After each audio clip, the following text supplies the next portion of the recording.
मेरे बच्चे, दिन की शुरुआत कैसे होती है उसी पर पूरे दिन का रंग निर्भर करता है। अगर सुबह का 1 घंटा तुमने सही तरीके से जिया तो दिन तुम्हारा हो जाता है, और अगर सुबह ही मन को उदास, आलस या व्यस्त होने दिया तो पूरा दिन हाथ से निकल जाता है। सोचो, जैसे एक किसान सुबह जल्दी उठकर अपने खेत में बीज बोए और पानी दे तो दिन भर फसल तंदुरुस्त बनती है। लेकिन अगर वही किसान देर से उठे, बीज न बोए, पानी न दे तो फसल कैसी होगी। तुम्हारी जिंदगी भी एक ऐसे ही खेत की तरह है। सुबह का समय ही तुम्हारे दिन की फसल तय करता है। इसलिए आज मैं तुम्हें बताऊंगा एक ऐसी दिनचर्या सुबह से लेकर रात तक जो तुम्हें फोकस्ड, एनर्जेटिक और शांत रखेगी। चाहे तुम एक स्टूडेंट हो, एक एस्पिरेंट हो या अपनी लाइफ में बैलेंस ढूंढ रहे हो, ये दिनचर्या तुम्हें अपने लक्ष्य तक जरूर ले जाएगी। तुम सोच रहे होगे कि रूटीन बनाना इतना इंपॉर्टेंट क्यों है। देखो, एक सिंपल बात समझो, तुम्हारी जिंदगी एक पेड़ की तरह है।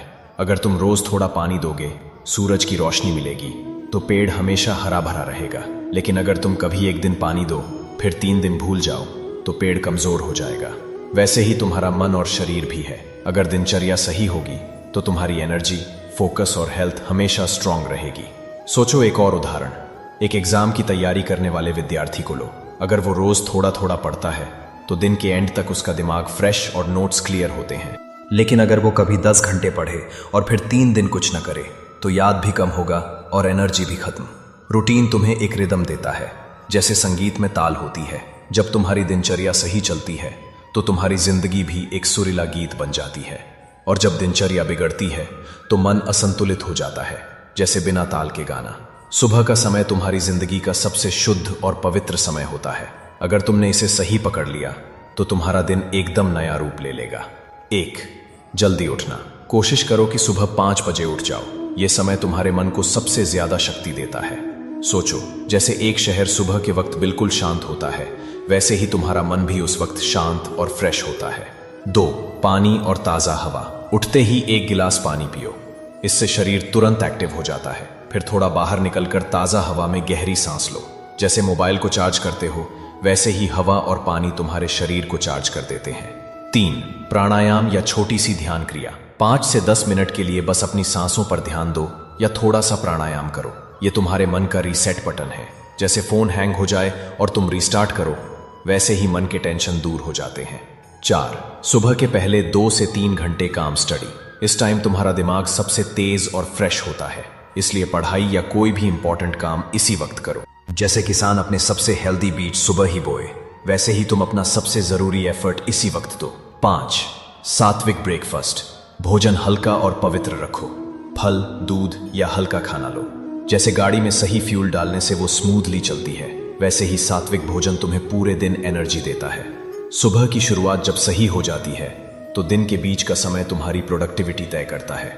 दिन के घंटों को अगर तुमने वाइजली यूज किया तो तुम्हें अपने लक्ष्य के और ले जाएगा। 1. स्टडी या वर्क इन फोकस ब्लॉक्स।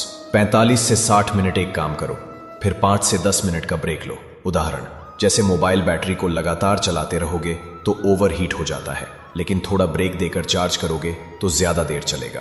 वैसे ही तुम्हारा दिमाग है। 2. लंच को हल्का रखो। दिन के खाने में हैवी और ऑयली फूड से बचो। अगर ज्यादा खाओगे तो नींद आएगी और फोकस टूट जाएगा। उदाहरण, सोचो तुम एक एग्जाम देने जा रहे हो और पहले ऑयली समोसा खा लिया तो क्लास में तुम्हें नींद आएगी, पढ़ाई नहीं होगा। 3. आफ्टरनून को वाइजली यूज करो। दोपहर के बाद दिमाग फ्रेश नहीं रहता जैसे सुबह था, इसलिए इस समय रिवीजन, नोट्स बनाना या हल्का वर्क करो। उदाहरण, जैसे एक क्रिकेटर मैच के सेकंड हाफ में एनर्जी बचाकर खेलता है, वैसे ही आफ्टरनून में तुम्हें इजी टास्क्स करने चाहिए। 4. बीच बीच में छोटी ब्रेक्स। आंखों को रेस्ट देने के लिए थोड़ा चलना, थोड़ा पानी पीना या हल्का स्ट्रेच करना। उदाहरण, जैसे गाड़ी को लगातार चलाने पर इंजन गर्म हो जाता है, वैसे ही शरीर और मन को भी थोड़ा रेस्ट चाहिए। शाम का समय तुम्हारे लिए एक नई शुरुआत होता है।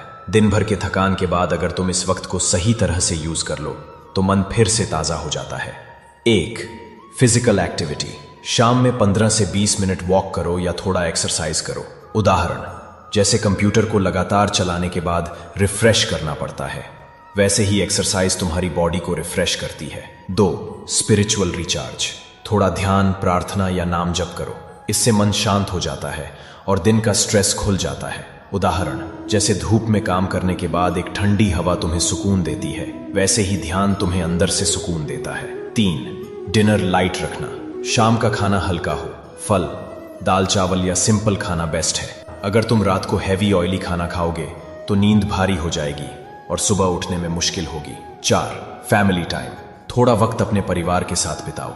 उनके साथ बात करना तुम्हारे मन को पॉजिटिविटी देता है। जैसे मोबाइल का डेटा रिचार्ज करके तुम्हें नया नेटवर्क मिलता है, वैसे ही परिवार से बात करके तुम्हें नई एनर्जी मिलती है। रात को तुम्हारी बॉडी और मन दोनों को रिचार्ज की जरूरत होती है। दिन भर की टेंशन और थकान अगर तुम सही तरह से रिलीज कर दोगे तो सुबह तुम एकदम फ्रेश और रेडी फील करोगे।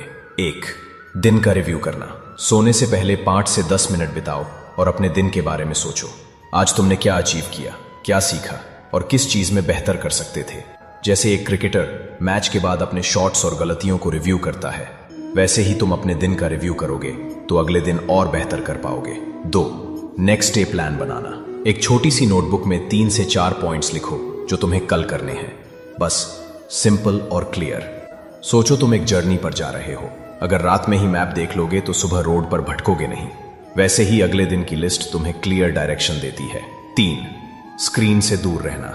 रात में सोते वक्त फोन, लैपटॉप या टीवी यूज मत करो। ब्लू लाइट तुम्हारा दिमाग एक्टिव कर देती है और नींद डिले हो जाती है। उदाहरण, जैसे तुम गाड़ी को पार्किंग में खड़ा करना चाहते हो पर इंजन चालू रहे तो वो रेस्ट नहीं करेगी, वैसे ही तुम्हारा दिमाग स्क्रीन के साथ एक्टिव रहता है और रेस्ट नहीं कर पाता। 4. पीसफुल एक्टिविटी करना। सोने से पहले थोड़ा हल्का रीडिंग, श्लोक सुनना या मेडिटेशन करो। इससे तुम्हारा मन शांत होता है। वैसे ही ये एक्टिविटी तुम्हें सोने से पहले अंदर से कूल और काम कर देती है। 5. Early sleep. कोशिश करो कि 10 से 10:30 तक सोने की आदत बनाओ। इससे तुम्हें 6 से 7 घंटे की डीप नींद मिलती है जो बॉडी और माइंड दोनों को रिचार्ज करती है। सोचो तुम्हारा फोन 20% पे है। अगर तुम उसे पूरी रात चार्ज पर लगा दो, सुबह तुम्हें फुल बैटरी मिलती है। वैसे ही तुम्हारा शरीर और मन पूरी नींद लेकर अगले दिन फुल एनर्जी देता है। मेरे बच्चे, याद रखो, जो व्यक्ति अपने दिन को कंट्रोल कर लेता है वो अपनी जिंदगी को कंट्रोल कर लेता है। दिनचर्या तुम्हारे सपनों और सफलता के बीच एक पुल है। अक्सर लोग बड़े लक्ष्य तो बनाते हैं पर अपनी रूटीन को नजरअंदाज कर देते हैं। लेकिन सच्चाई ये है कि सफलता किसी एक बड़े काम से नहीं बल्कि छोटी छोटी आदतों से बनती है। सुबह का उठना, शाम का ध्यान, रात का समापन, ये सब तुम्हारे जीवन की नींव है।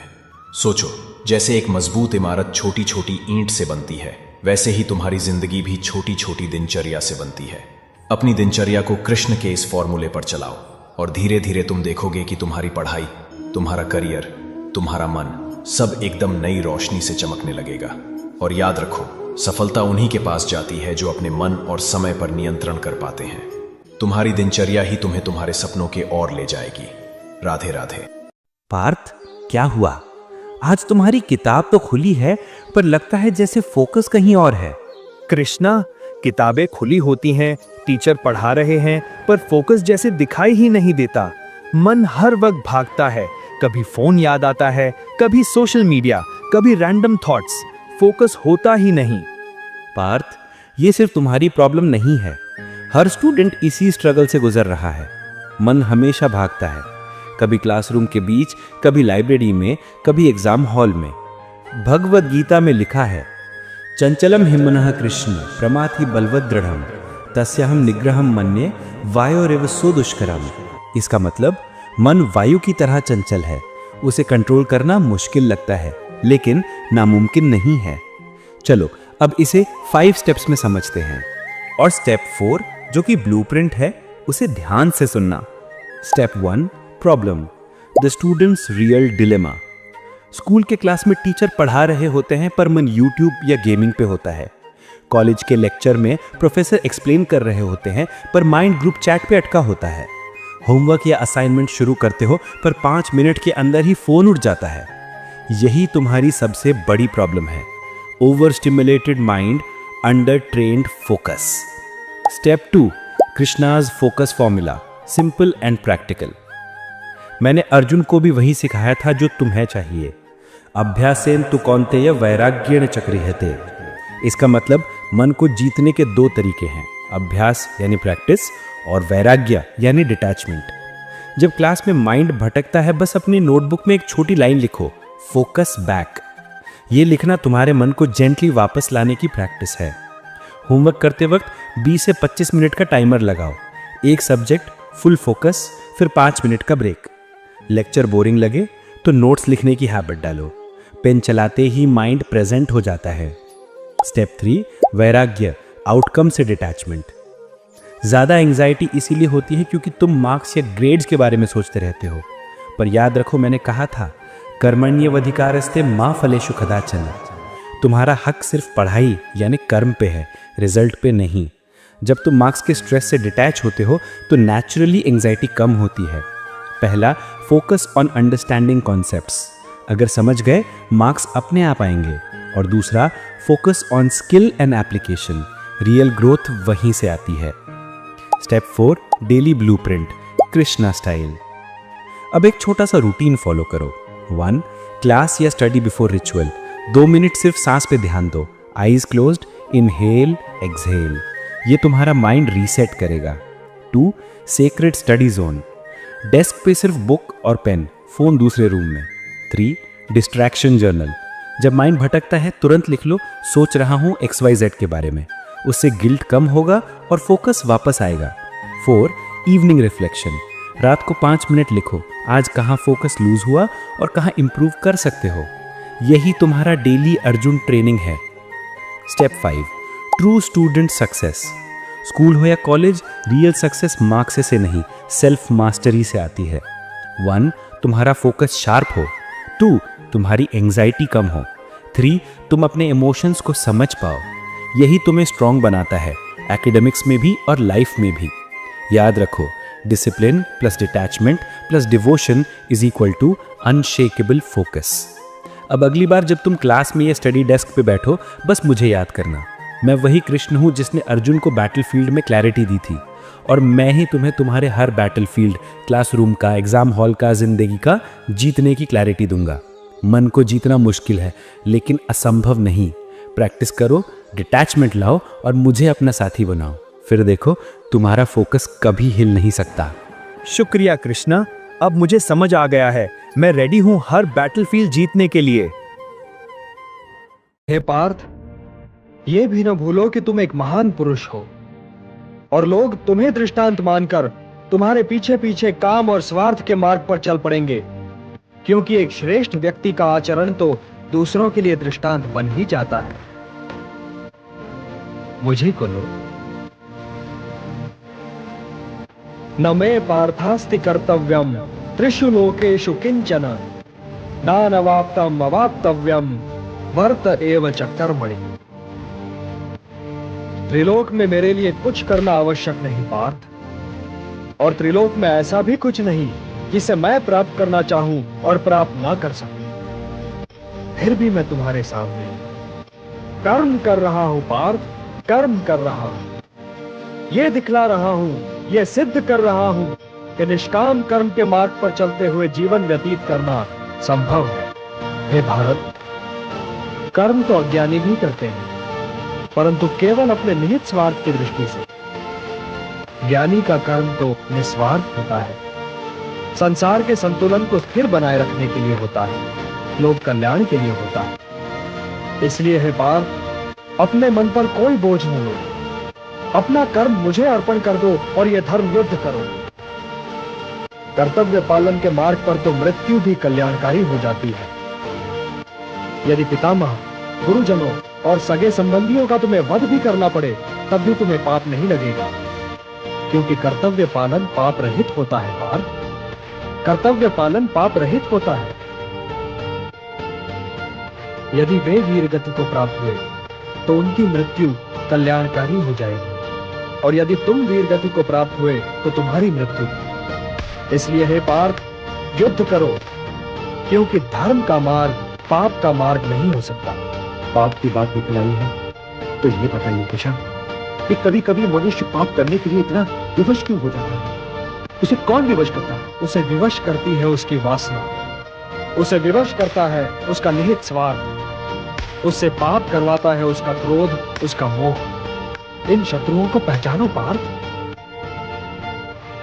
जैसे धुआं अग्नि को ढक देता है, या धूल दर्पण को, या झिल्ली गर्भ को, वैसे ही ज्ञान को ढक देते हैं काम, मोह और वासना।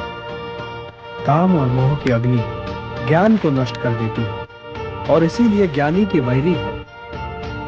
हे कौंतेय, अग्नि को स्वच्छ बनाओ, दर्पण को परिशुद्ध करो और अपनी इंद्रियों को सौम्य बनाकर ज्ञान और विवेक के नाशकों का वध करो। और हे पार्थ, जो अकर्ता है, जो कर्म फल की इच्छा से मुक्त है, वही ज्ञानी है, वही बुद्धिमान है और वही कर्मयोगी है। उसके लिए उसका कर्म ही कर्म फल भी है और इसीलिए वो एक कर्म के पालन के उपरांत कर्म फल की प्रतीक्षा में नहीं ठहरता, बल्कि दूसरे कर्म की ओर बढ़ जाता है। उसके ज्ञान की अग्नि मोह, क्रोध, द्वेष, आकांक्षा, लाभ, हानि, सुख और दुख के मैल को जलाकर उसके कर्म को शुद्ध कर देती है और उसका कर्म अकर्म बन जाता है। हे पार्थ, जड़ पदार्थ से इंद्रियां श्रेष्ठ है और इंद्रियों से श्रेष्ठ है मन, मन से श्रेष्ठतर है बुद्धि और बुद्धि से भी श्रेष्ठ है आत्मा। तो आत्मा की चिंता करो पार्थ, आत्मा की चिंता करो और देह, इंद्रियों, मन और बुद्धि से ऊपर उठने का प्रयत्न करो। हे पार्थ, तुम तो मेरे भक्त भी हो और मेरे मित्र भी, इसलिए मैं तुम्हें वो योग बताने जा रहा हूं जो बहुत समय से लुप्त है। इस समाज और उसके वर्णों को गुणों और कर्मों के आधार पर स्वयं मैंने रच तो दिया, परंतु इस समाज रचना का फल मैंने कभी नहीं चाहा। इसीलिए कर्ता होते हुए भी मैं अकर्ता हूं। और जो इस रहस्य को समझे पार्थ, वो कभी अपने कर्मों में लिप्त नहीं होगा। न माम कर्माणि लिम्पन्ति न मे कर्म फले स्पृहा इति माम यो भी जानाति कर्म भी न सबद्धते। मुझे कर्म फल की इच्छा नहीं है, जब ही तो कर्म मुझे दूषित नहीं कर पाते। तुम भी निष्काम कर्म करो पार्थ और अपने कर्म पर अपने निहित स्वार्थ की छाया न पड़ने दो। हे भारत, कर्म, अकर्म और विकर्म के अंतर को समझो। और कर्म, अकर्म और विकर्म में क्या अंतर है केशव?